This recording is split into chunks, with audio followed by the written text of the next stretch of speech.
संस्फुरदात्मतत्त्वं सच्चित् सुखं परमहं सगतिं तुरीयम् यत्स्वप्नजागरसुषुप्तमवेति नित्यम् तद्ब्रह्म निष्कलमहं न च भूतसङ्गः तपोभिक्षीणपापानां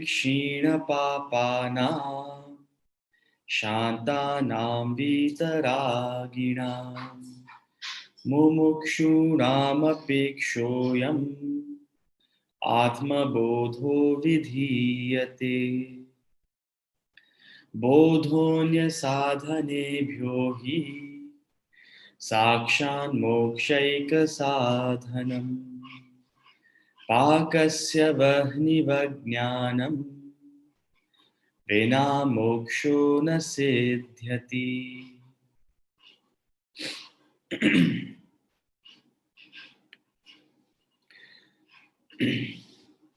जनक उवाच कायकृत्या सह पूर्वं ततो वाग्विस्तरासः अथ चिन्ता सहस्तस्मात् एवमेवाहमास्थितः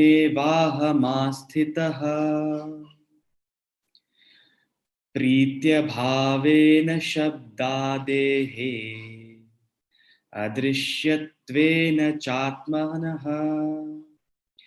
विक्षेपैकाग्रह हृदय एवमेवाहमास्थितः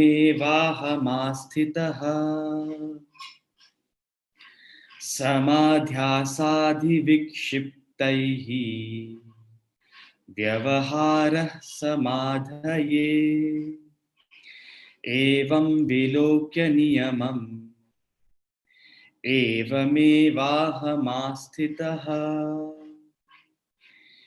हेयोपादेय विहरहात् एवं हर्ष विषादयोः अभावादद्य हे ब्रह्मन् एवमेवाहमास्थितः आश्रमानाश्रमं ध्यानम् चित्तस्वीकृत्य वर्जनम् विकल्पं मम वीक्ष्यैः अरेवमेवास्थितः।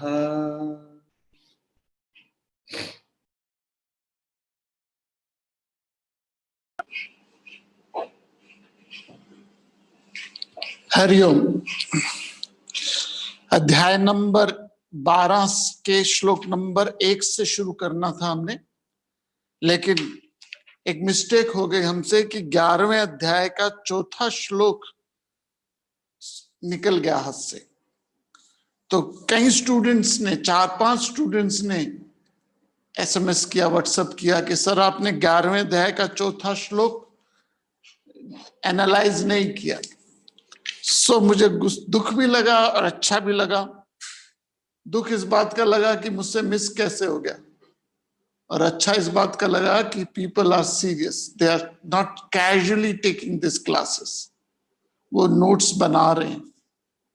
सो चंद लोग जो नोट्स बना रहे हैं उनकी ख्वाहिश थी कि 11वें अध्याय का चौथा श्लोक को मैं दोबारा एनालाइज करूं, तो उसको एनालाइज आज हम दोबारा करते हैं। एनालाइज दोबारा क्या, हमने किया ही नहीं, तो उसको करते हैं। तो 11वां जो चौथा श्लोक है वो हम जरा आपके सामने स्क्रीन में उसका अनुवाद ही देता हूं मैं।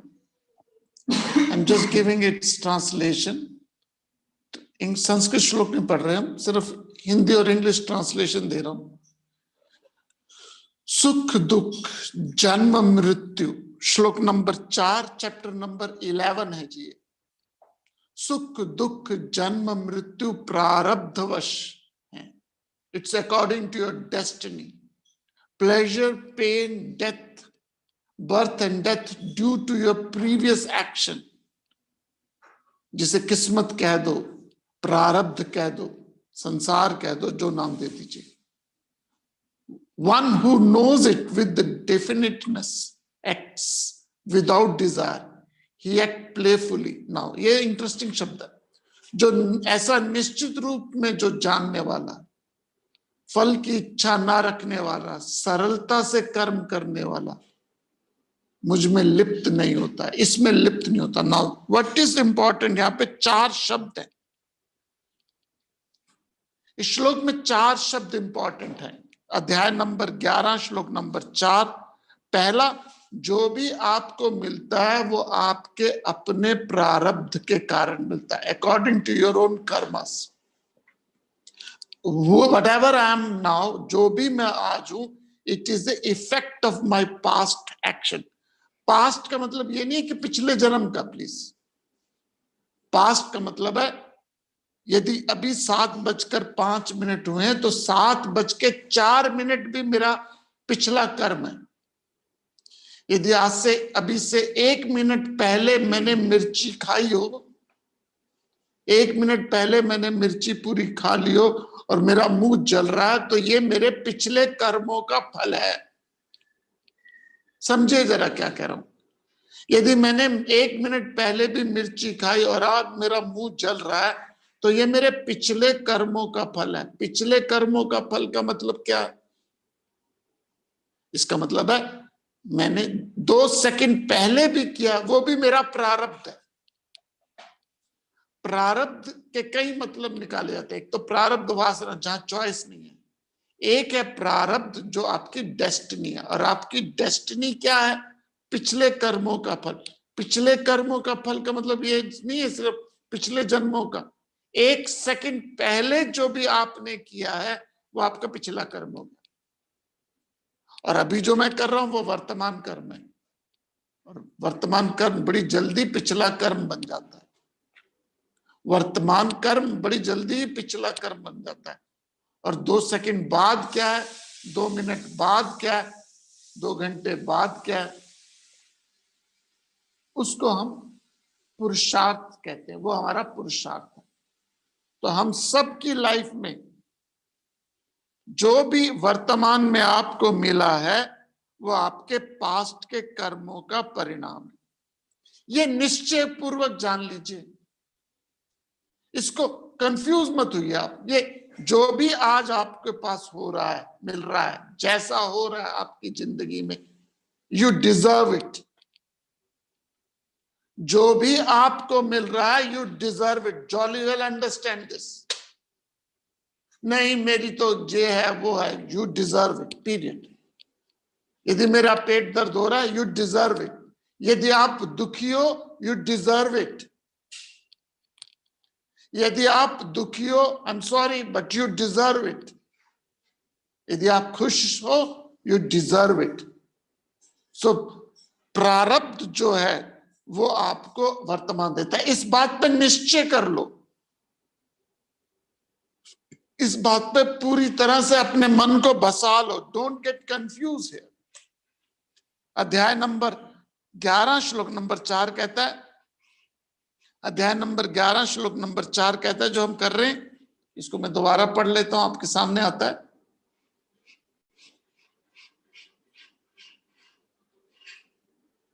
आपके सामने आ रहा है, सुख दुख जन्म मृत्यु प्रारब्धवश है। ऐसा निश्चित रूप से जानने वाला, कंफ्यूज नहीं है, उसको श्योरिटी है, निश्चित रूप से जो जानता है। So if you understand this philosophy, you will have no tension, agitation, because if you are agitated, you deserve it. फल की इच्छा ना रखने वाला। तो तीसरा है फल की इच्छा ना रखने वाला, which is very common। फल जो है वो वर्तमान का इफेक्ट है। And then he says सरलता से करने वाला। तो 4 शब्द इंपॉर्टेंट है इस श्लोक में। श्लोक नंबर 4 अध्याय नंबर 11। पहला, whatever you get is according to your past karma. Second, निश्चय पूर्वक करो, don't get confused here. And then सरलता से कर्म। This is another interesting word from the Bhagavad Gita. सहजम कर्म कौन्तेय। एफर्टलेस होना चाहिए। आपके मेरे कर्म एफर्टलेस होने चाहिए। Hard work hardly works. Hard work hardly works. आपके कर्म के अंदर एफर्टलेस एक्टिविटीज होनी चाहिए, और वो एफर्टलेस एक्शन आपको लिप्त नहीं करते। लिप्त means you will not be disturb. तो वर्स नंबर 4 चैप्टर नंबर 11 आपको मुझको दिशा और दशा देता है कि whatever you are is according to your own karma. ये बात को अपने दिमाग में बसा लीजिए, और जो भी आपको प्रकृति प्रारब्ध के अनुसार कर्म मिलता है उसको एफर्टलेसली सहज कीजिए। Hard work hardly work. जल्दी कोई आदमी कहता है मैं बहुत हार्ड वर्क कर रहा हूं, तो इसका मतलब है उसके स्वभाव में वो कर्म सहज नहीं है। ऐसा आदमी लिप्त नहीं होगा, डिस्टर्ब नहीं होगा। This is what we missed in chapter number 11 chapter verse number 4। आज हम शुरू करते हैं 12वां अध्याय श्लोक नंबर 1 से। 12वां अध्याय श्लोक नंबर 1 से शुरू करते हैं and see what is in our store.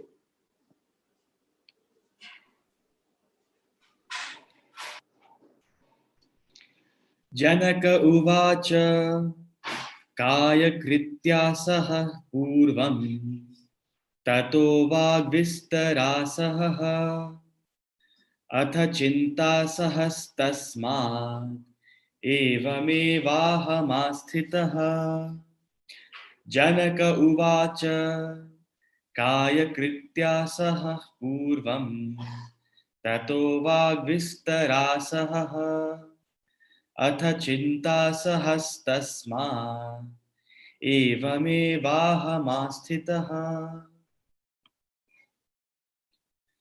Janak says, first I developed indifference towards actions performed by body. Then I became indifferent to actions performed by speech. Now I have become indifferent to all sorts of anxieties and stay as I am.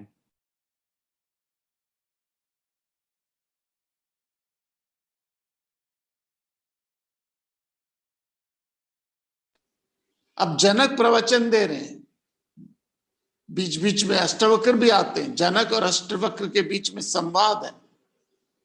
पहले मैं शारीरिक कर्मों से निरपेक्ष उदासीन हुआ, फिर वाणी से निरपेक्ष उदासीन हुआ, अब चिंता से निरपेक्ष उदासीन होकर अपने स्वरूप में स्थित हूं। सबसे पहले डिटैचमेंट बॉडी से, फिर वाणी से। देखिए आज की जो क्लास है ना, वो स्पेशल क्लास है, वेरी वेरी इंपॉर्टेंट क्लास है, क्योंकि आज मैं एक ही आइडिया को थोड़ा सा स्प्रेड करूंगा, साक्षी भाव को। और वो साक्षी भाव का जो आइडिया है इस श्लोक से आया, अगले 3-4 श्लोकों से आया, लेकिन मैं उसकी बेस आपको बनाता हूं। तो please be with me for next 10-15 minutes, क्योंकि मैं साक्षी भाव को समझाने का पूरी कोशिश करूंगा अपनी तरफ से। जितना समझा सकता हूं समझा सकूंगा। आपके सामने एक चार्ट है। चार्ट क्या, एक वर्ड्स है। सबसे पहले outside perception, outside actions, outside emotions, outside thoughts, फिर internal perception, internal action, internal emotions, internal thoughts. तो साक्षी मीन्स विटनेस, इन्वॉल्व मत हो। यहां पे क्या है, मन वाचा और कर्मणा से। श्लोक नंबर 1 अध्याय नंबर 12, श्लोक नंबर 1 अध्याय नंबर 12 में जनक कहते हैं, राजा जनक कहते हैं, पहले मैं शारीरिक कर्मों को ऑब्जेक्टिवली देखता हूं, फिर वाणी को संहारता हूं, फिर मन को, कर्मों को संहारता हूं। Let's start objectivity. सबसे पहले ऑब्जेक्टिविटी क्या है? Let's understand what is objectivity. Objectivity का मतलब है आप उस स्थिति को ऊपर से देख रहे हो, आप इन्वॉल्व नहीं हो रहे। Let's be very honest and candid. If you are involve you can not solve. यदि आप इन्वॉल्व हो रहे हो, अटैच्ड हो रहे हो, इसका मतलब आप ऑब्जेक्टिवली उस सिचुएशन को नहीं हैंडल कर रहे, आपके अंदर साक्षी भाव नहीं है। यदि आप और मैं टेंशन में हो रहे हैं, एजिटेशन आ रहा है, तो इसका मतलब ऑब्जेक्टिविटी गई है, बाउंड्री क्रॉस कर गई ऑब्जेक्टिविटी, हमारी गेंद गई हमारे हाथ से। तो सबसे पहले ऑब्जेक्टिविटी का पहला पॉइंट क्या है? You have to be objective with relation to external perception. Let's start with outside perception first. दूसरा आदमी क्या कर रहा है, क्या खा रहा है, क्या पी रहा है, क्या पहन रहा है, क्या कर रहा है, दूसरा आदमी क्या कर रहा है, क्या नाच रहा है, क्या गा रहा है, क्या खा रहा है, क्या पी रहा है, क्या कपड़े पहन रहे। यदि कोई आपको डिस्टर्ब कर रहा है तो इसका मतलब दिल्ली बहुत दूर है। यदि दूसरे के परसेप्शन, दूसरा क्या पहन रहा है, क्या खा रहा है, क्या कर रहा है, उस परसेप्शन और एक्शन ही आपको डिस्टर्ब कर रहे हैं दूसरे के। बेगानी शादी में अब्दुल्ला दीवाना, दूसरा व्यक्ति क्या पहन रहा है, क्या खा रहा है, क्या कपड़े पहन रहा है, उसी से आप डिस्टर्ब हो जाते हो, उसी से आप डिस्टर्ब हो जाते हो, उसी से आपकी ब्लड प्रेशर बढ़ जाता है। तो इसका मतलब ऑब्जेक्टिविटी लेवल आपका सबसे लोएस्ट है। आई रिपीट, ऑब्जेक्टिविटी की सबसे पहला स्टेप है outside others perception and action. Others perceptions and actions if disturbs you, it means you are in a very bad shape of spirituality. यदि दूसरे के परसेप्शन है, परसेप्शन का मतलब है वो जो खा रहा है, पी रहा है, 5 इंद्रियों से परसेप्शन होता है, नाक से, आंख से, कान से, टच से। वो क्या पहन रहा है, क्या खा रहा है, क्या बोल रहा है, उसी से आप पर्टर्ब हो जाते हो। तो अभी दिल्ली दूर है। आउटसाइड परसेप्शन और एक्शन से आता है, फिर आप ऑब्जेक्टिव होते हैं दूसरे के इमोशन से। आउटसाइड इमोशंस के प्रति आप ऑब्जेक्टिव होते हैं। somebody is not thinking, not have a positive emotion toward you, किसी के आपके बारे में पॉजिटिव इमोशंस नहीं है और आप डिस्टर्ब हो जाते हो। First we are talking about negativity, then will come back to the positivity. कि कोई आपके बारे में बुरा सोच रहा है, he has a very bad feeling about you and you are perturbed, still you are not objective. मिर्ची कोई और खा रहा है, पेट दर्द आपको हो रही है। आप क्या सेल्फ अपॉइंटेड लॉर्ड हो कि सारी दुनिया के इमोशंस पे कंट्रोल करके बैठे हो? So let's start from outside world. दूसरे के खाने पीने सोने जागने से you don't get involved as long as it's not your obligated duty. दूसरे के परसेप्शन एक्शन से don't get involved. दूसरा क्या आपके बारे में महसूस कर रहा है आप चेंज नहीं कर सकते। You may be the most, चाहे आप महात्मा गांधी क्यों ना हो, चाहे आप स्वामी राम तीर्थ क्यों ना हो, चाहे आप विवेकानंद क्यों ना हो, लोग आपके बारे में कुछ ना कुछ अच्छे इमोशन बुरे इमोशन रखेंगे। Don't get involve. ऑब्जेक्टिविटी का पहला external perception, external action, external emotion and then outside thoughts. क्या लोगों के आपके बारे में, what people are thinking about you, oh they are thinking nice about me or not. Outside thoughts क्या है, लोगों के थॉट्स क्या आपके बारे में। Perception, action, emotions and thoughts. So objectivity शुरुआत होती है बाहरी परसेप्शन से, बाहरी एक्शन से, बाहर लोगों के इमोशन से, लोगों के थॉट से। Now come back your own perception. अब आया मोर सब्जेक्टिव, साक्षी। मैं जो देख रहा हूं, मैं जो सुन रहा हूं, मैं जो स्मेल कर रहा हूं, मैं जो टच कर रहा हूं, उसमें आप इन्वॉल्व ना हो, उसमें आप इन्वॉल्व ना हो। जो मैं टच कर रहा हूं, स्मेल कर रहा हूं, टेस्ट कर रहा हूं, जो हो रहा है वो गुणा गुणेषु वर्तन्ते इति मत्वा न सस्ते। ये बड़ा मुश्किल है। पहले तो हम दूसरों के परसेप्शन एक्शन से इन्वॉल्व हो रहे हैं। दूसरा आपके बारे में क्या सोच रहा है वो आपके पेट में गुड़गुड़ कर देता है। दूसरे के थॉट्स आपके बारे में क्या है वो आपको प्रिटअप कर देता है। फिर आप ऑब्जेक्टिव हुइए अपने परसेप्शन के बारे में, अपनी बॉडी के बारे में, अपने इमोशंस के बारे में। यदि आप में गुस्सा आ रहा है, यदि आप में फियर आ रहा है, now this is very tough one, tough है ये। दूसरे में ऑब्जेक्टिव होना बड़ा मुश्किल है। Now you become okay, anger is coming in mind. आप अपने इमोशंस पे क्या हो, साक्षी हो। आप अपने इमोशंस पे क्या हो, okay I am getting temper, मेरा टेम्पर लूज हो रहा है, मुझे गुस्सा आ रहा है, मुझे चिड़चिड़ापन हो रहा है। और ये चिड़चिड़ापन, गुस्सा, टेम्पर लूज होना आपको मुझको क्या कर सकता है, ऑब्जेक्टिविटी में even this shall pass away हो सकता है। ओके, ये मूड मेरा खराब हो रहा है, I should be objective in my life. मेरे गुस्सा आ रहा है, I should be objective, even this shall pass away. ये टेम्पररी फिनोमेना है, थोड़ी देर में ठीक हो जाएगा।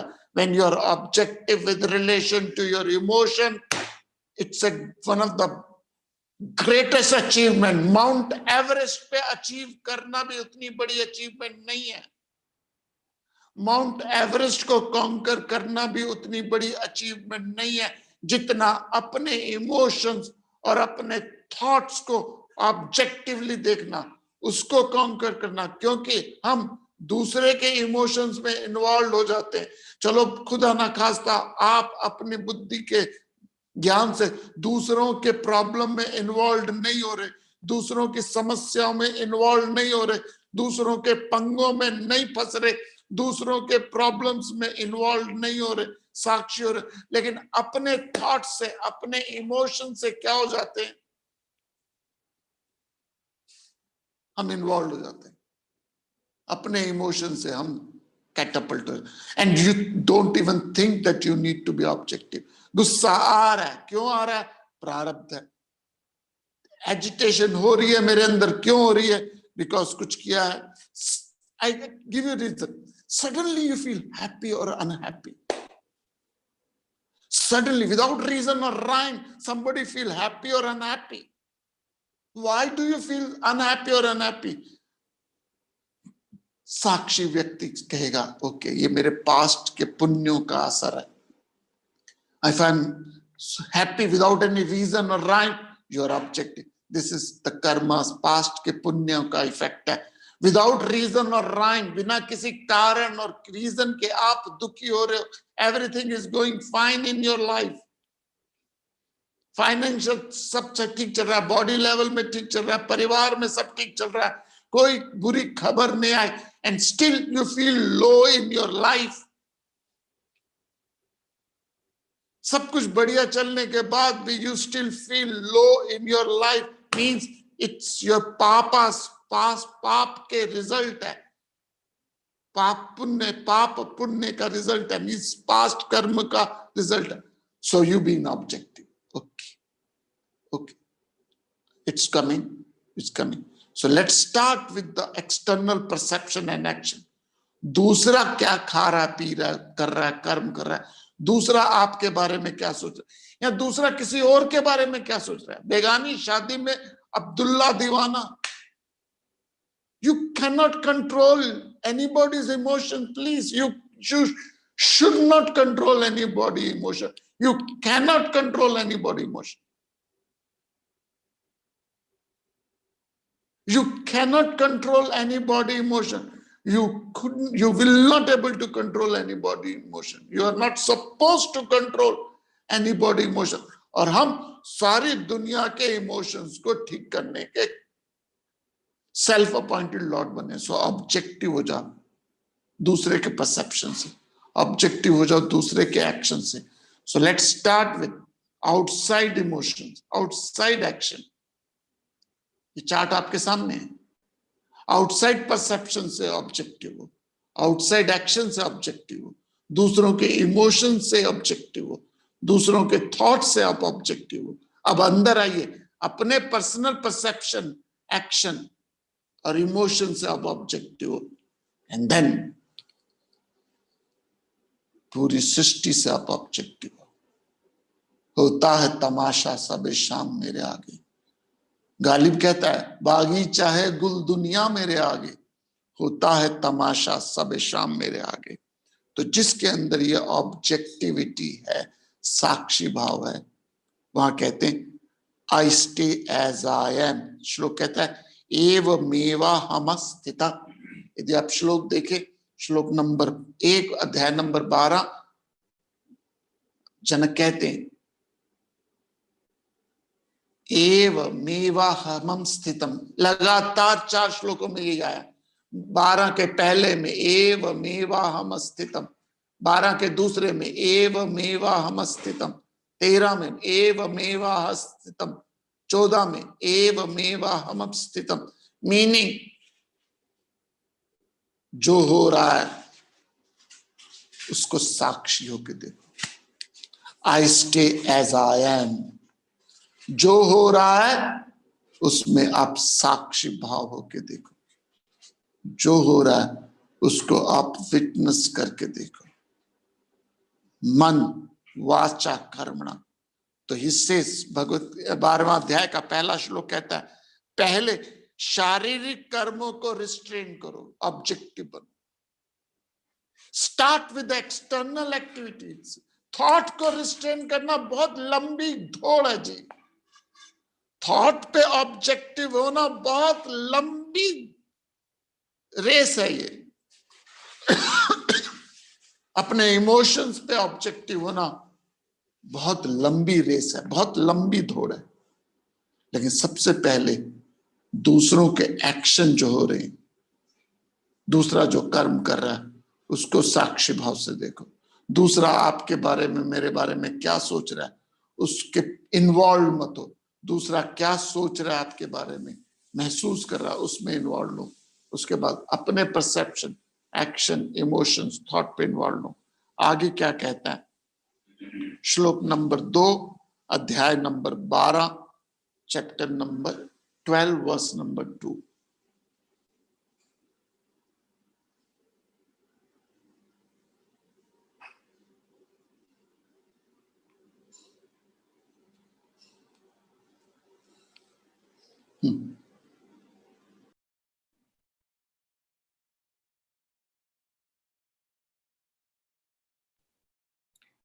प्रीत्य भावेन शब्दादेः अदृश्यत्वेन चात्मनः विक्षेपैकाग्रहृदय एवमेवाहमास्थितः।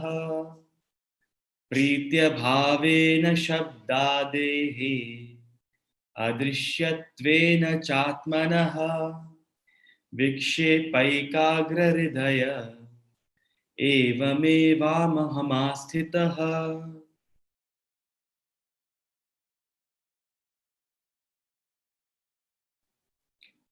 Unattached to sound and other senses, and knowing that self is not an object of sight, I remain free of disturbances and focused as I am.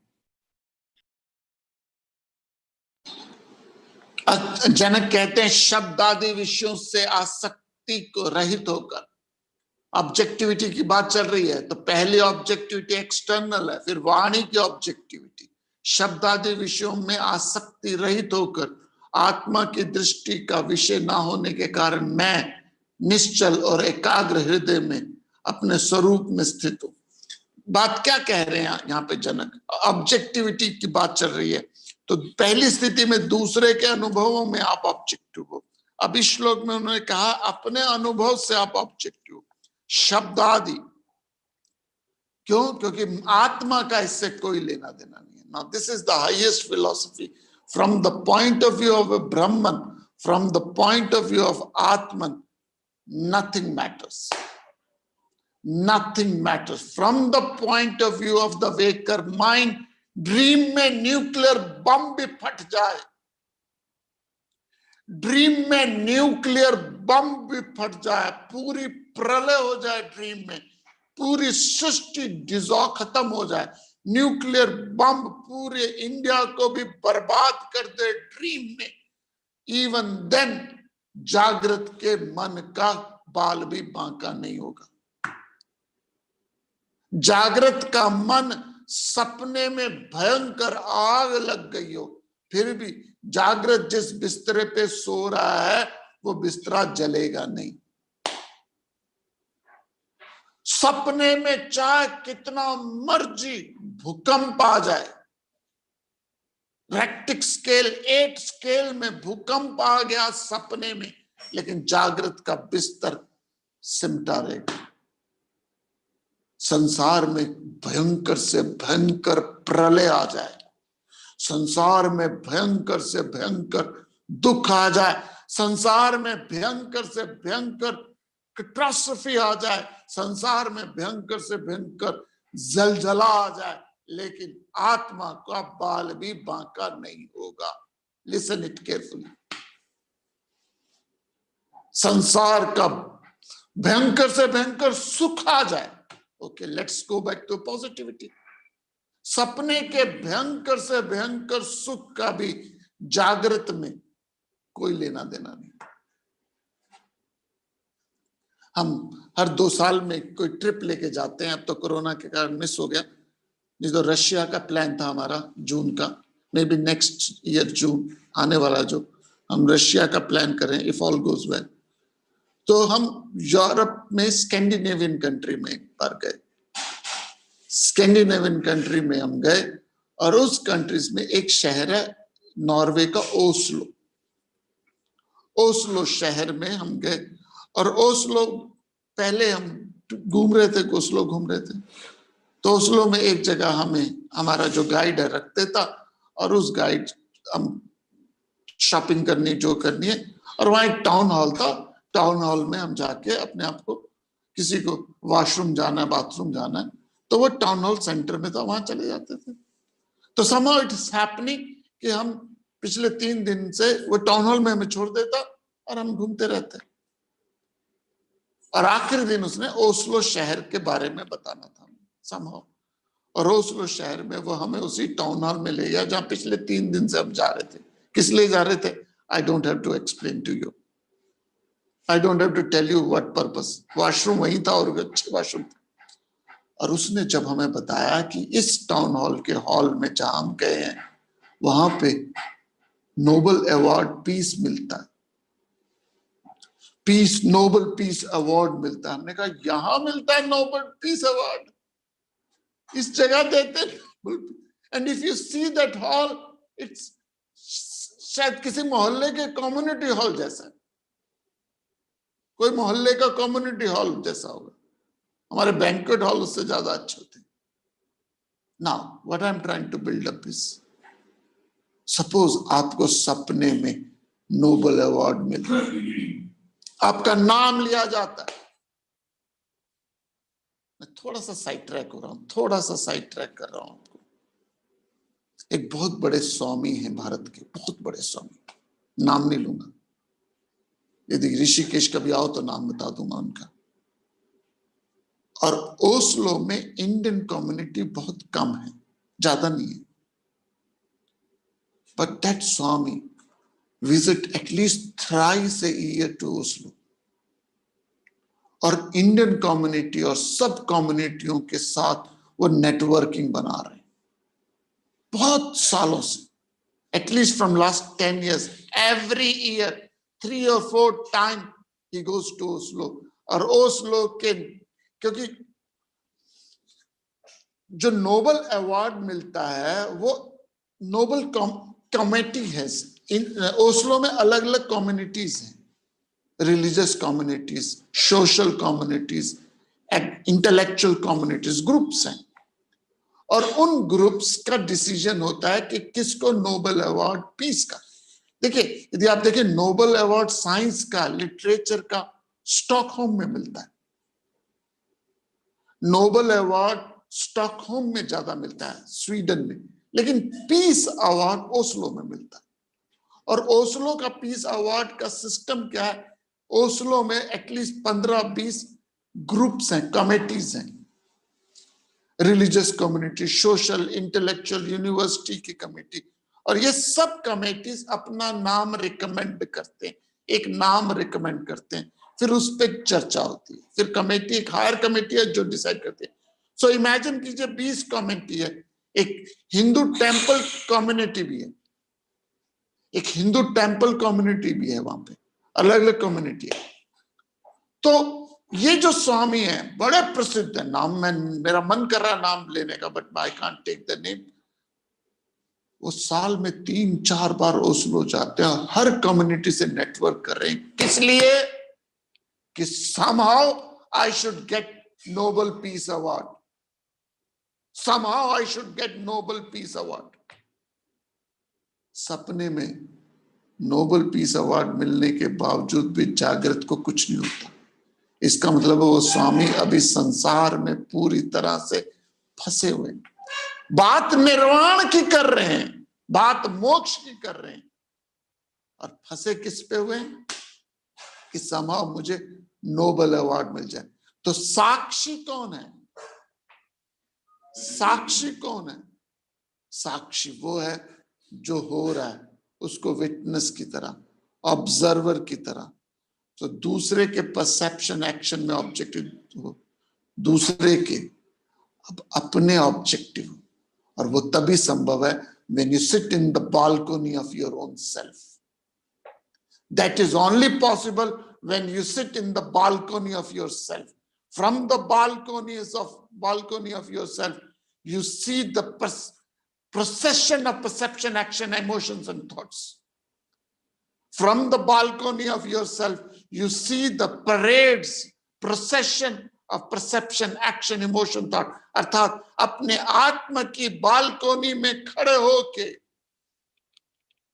जब आप अपने ही अनुभवों को, अपने आत्मा की बालकोनी में खड़े होके जब आप अपने अनुभवों को, परसेप्शन को, अनुभवों को, अपने दृश्यों को, अपने दुख को, अपने सुख को, अपने लाभ को, अपने हानि को, अपनी जय को, अपनी पराजय को, अपने दृश्य को, दृश्य को दृष्टा भाव से देखते हो,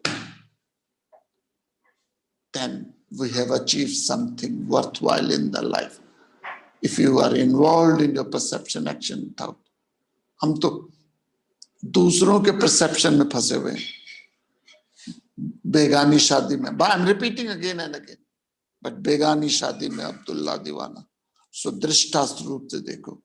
श्लोक नंबर 3 क्या कहता है? अध्याय नंबर 12 श्लोक नंबर 3 क्या कहता है? Let's see. Chapter 12 verse number 3।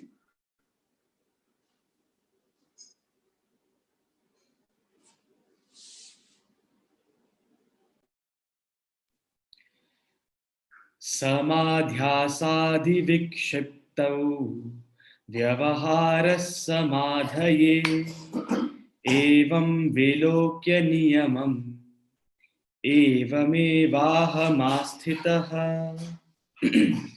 समाध्यासाधिविक्षिप्तौ व्यवहारः समाधये एवं विलोक्य नियमम् एवमेवाहमास्थितः। Seeing the transitions between abnormal states of incorrect perception and the meditative states as a natural rule, I stay as I am।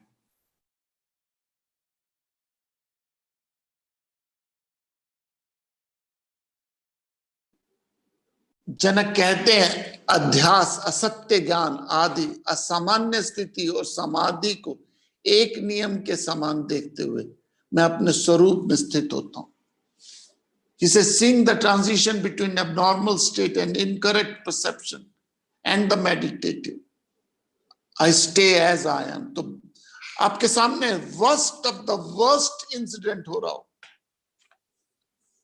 आपके सामने अज्ञान से भरी हुई कोई घटना घट रही हो, यहां अध्यात्म की चरम सीमा में ध्यान हो रहा हो, दोनों स्टेज के बीच में।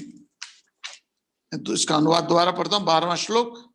सम्यक होता है, सम्यक अभ्यास आदि के कारण विक्षेप होने पर भी समाधि का व्यवहार होता है। ऐसा नियम देखकर मैं समाधि रहित में स्थित हूं।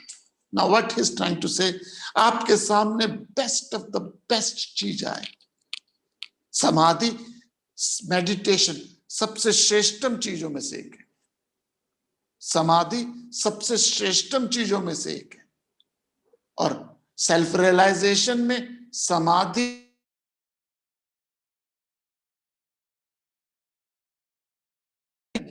आई रिपीट सॉरी सेल्फ रियलाइजेशन में समाधि सबसे हाईएस्ट स्टेजेस में से, और जो आदमी विषयों में फंसा हुआ वो सबसे लोएस्ट स्टेजेस, सबसे लोएस्ट स्टेजेस में जो विषयों में फंसा हुआ है। दोनों पोजीशन में द बेस्ट और द वर्स्ट, मैं अहमेवा महस्थितम, I am that I am not get perturbed, मैं परेशान नहीं होता। तो आपके सामने कोई व्यक्ति भयंकर से भयंकर कार्य कर रहा हो, आपके सामने कोई व्यक्ति श्रेष्ठ से श्रेष्ठ कार्य कर रहा हो,